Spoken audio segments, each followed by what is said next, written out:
Tim Pool, who gets explicitly named in the social media post of the mass shooter, denies that there is any validity to the social media posts found. He calls the pro-Nazi online footprint a psyop and blames mass shootings on multiculturalism. We have this from NBC News. What we know about the slain Texas Mall massacre suspect, Mauricio Garcia. Garcia, who had a tactical vest, was armed with a rifle and a handgun. A senior law enforcement official said authorities said he was a suspected neo-Nazi sympathizer. Now, this story it's a tragedy. It's unfortunate. And we have, unfortunately, too many of these stories that end up happening in the media. Or I'm sorry, that end up happening and then end up hitting the media. So, I mean, the first thing I just want to say before we get into any of the politics from either side is, yeah, we don't want these things to happen. We want these things to stop. We need to figure out what the issue is in our society, in our culture. I genuinely believe that, it's Mr. Poole. Disassociation. It is a dejected society where individuals don't know or care about each other, and they seek validation or they seek to push some extremist ideology. And then this whole thing creates a recipe for disaster. And I'll put it simply. I don't disagree. Yeah, it's validation and pushing extremist ideologies. Yes. But I wonder which one he's going to deny here, Mr. Tim Pool. He's probably going to be denying the extremist ideology, isn't he? I think it's multiculturalism. And not the idea that people of all different types are holding hands on the rainbow. It's that you have different communities stacked on top of each other and next to each other with wildly different views, and they don't like each other. And then people who are crazy will do crazy things. Okay, name me one other society that doesn't have mass shootings and has multiculturalism, because there's quite a few, actually. There's quite a few. I don't think the causality there can really be established. Jesus Christ. I was expecting something more like, I wasn't expecting him to be like this fucking like, I don't want to say mask off, but just like direct about this line of reasoning. I was expecting something more like Weasley, but no, he outright says multiculturalism causes mass shootings. What based on what data? Like, based on what fucking data? How does that work? In what world does that make sense? There is no reason to believe that. Damn, just another shooting chalked up to a crazy person. Thanks, Dim Tool, for that logic. Better cut mental health budgets. Yeah. But what ends up happening today? We have this story from the Daily Mail. Revealed Texas gunman staked out massacre mall to monitor peak times 3 weeks before killing 8 and posted details on Russian social media alongside photos of Nazis, guns, and ammunition.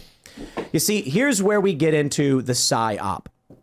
No one knows if this Russian social media profile is actually belongs to this guy. A Bellingcat researcher named Eric Toller just said, I found this profile that looks like it's his. In fact, I'm pretty sure he even said, I didn't verify it. I don't know.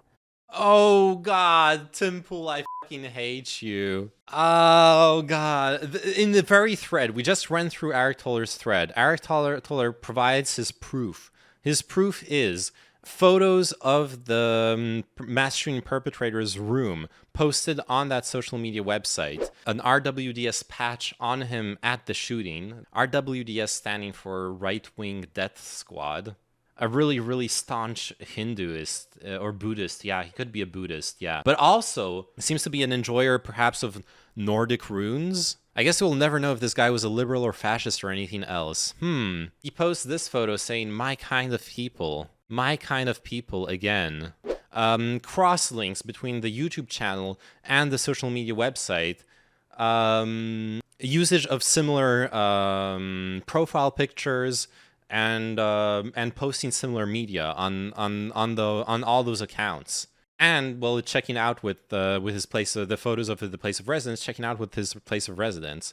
Well, he's talking about anonymity and atomism, but calls it multiculturalism because the thing is, yeah, I actually wouldn't entirely disagree that, disenfranchisement does lead to desperation, and desperate people are much more likely to do desperate acts.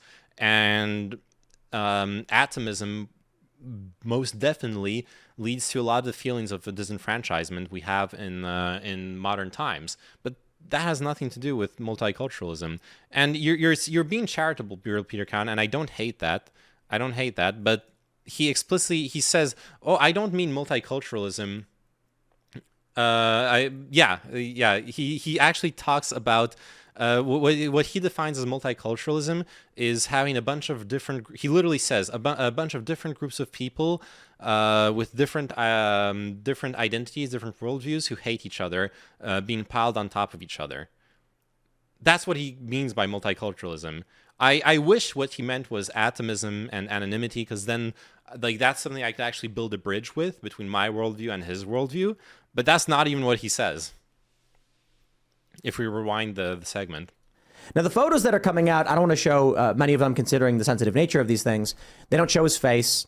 And Ian Miles Chong actually found that most of these photos are from 5 years ago on a random subreddit that were making fun of these people. What? Those photos were found on a random subreddit making fun of these people? I'm not sure what that meant. Oh yeah, here's the quote. I think it's multiculturalism. It's that you have different communities stacked on top of each other and next to each other with wildly different views, and they don't like each other. That's like his definition. Man, well, anyways, I get it. I get it. He needs to defend himself. He's like explicitly called out in the in that shit. He doesn't want to be associated with the mass shooter, so it's got to be a psyop, right?